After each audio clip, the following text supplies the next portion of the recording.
Halo, Assalamualaikum. Sebelumnya, perkenalkan, nama saya Ayu Firnanda Dewi, NIM K33200017, dari Prodi Pendidikan Kimia, FKIP UNS. Pada kesempatan kali ini, saya akan berbagi materi mengenai konsep radioaktivitas. Nah, kok bisa sih radioaktivitas itu terjadi?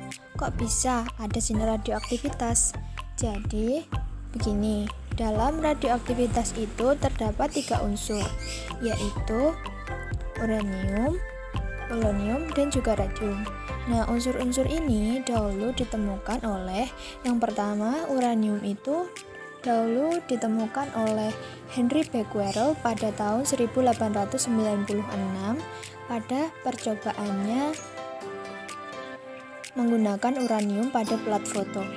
Kemudian, unsur polonium dan radium ini ditemukan oleh sepasang suami istri yang bernama Pierre Curie dan juga Marie Curie pada tahun 1898, tepatnya 2 tahun setelah penemuan unsur uranium tadi. Nah, mereka itu membuktikan bahwa mereka juga menemukan unsur polonium dan juga radium, yang mana juga dapat menghasilkan sinar seperti yang dihasilkan oleh percobaannya Henry tadi, yang mana dari polonium dan juga radium ini memiliki intensitas yang juga kuat. Nah, kemudian dalam unsur radioaktif itu terdapat inti. Nah, misalnya dalam uranium ya. Dalam inti uranium itu terdapat proton dan juga neutron. Yang mana jika jumlah proton dan neutronnya itu sama, itu akan menjadikan intinya stabil.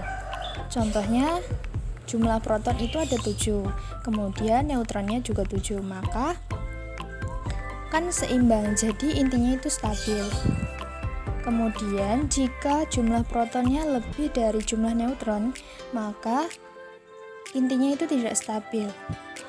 Loh, kenapa kok harus proton yang lebih banyak? Kenapa nggak neutron saja? Jadi kan kalau neutron itu dia nggak bermuatan, dia itu netral.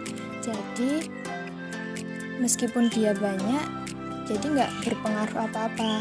Kalau proton itu kan dia memiliki muatan positif.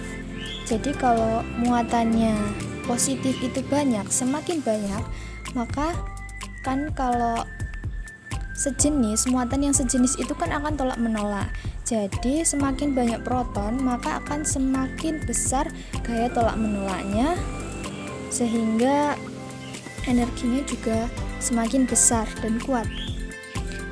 Nah, dari jumlah proton yang lebih banyak itu kan tadi menjadikan inti yang tidak stabil. Nah, inti yang tidak stabil ini akan melakukan aktivitas radiasi, yaitu melakukan peluruhan sampai dia mencapai keadaan stabil. Nah, saat melakukan peluruhan ini, dia itu melepaskan proton yang ada, sehingga menghasilkan energi yang cukup besar. Misalnya ya, contoh itu dalam bom atom. Bom atom itu kan dia ledakannya kuat. Nah, ledakannya kuat itu karena dia dibuat dengan jumlah proton yang banyak, kemudian ditembak dengan sinar alfa. Nah, biasanya dalam bom atom ini menggunakan uranium ya.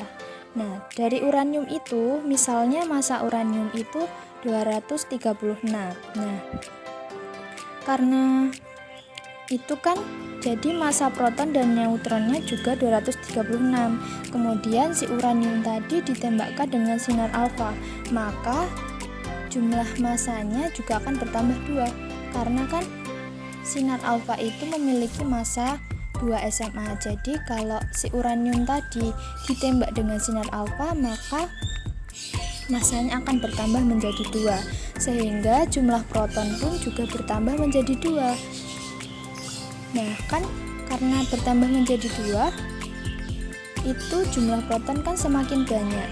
Jadi intinya itu semakin tidak stabil, sehingga muncullah radioaktivitas.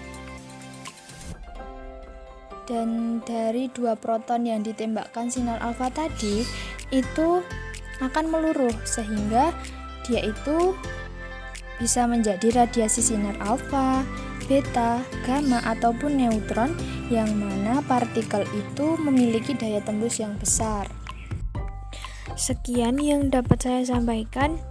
Bila ada kurangnya mohon maaf. Terima kasih. Wassalamualaikum warahmatullahi wabarakatuh.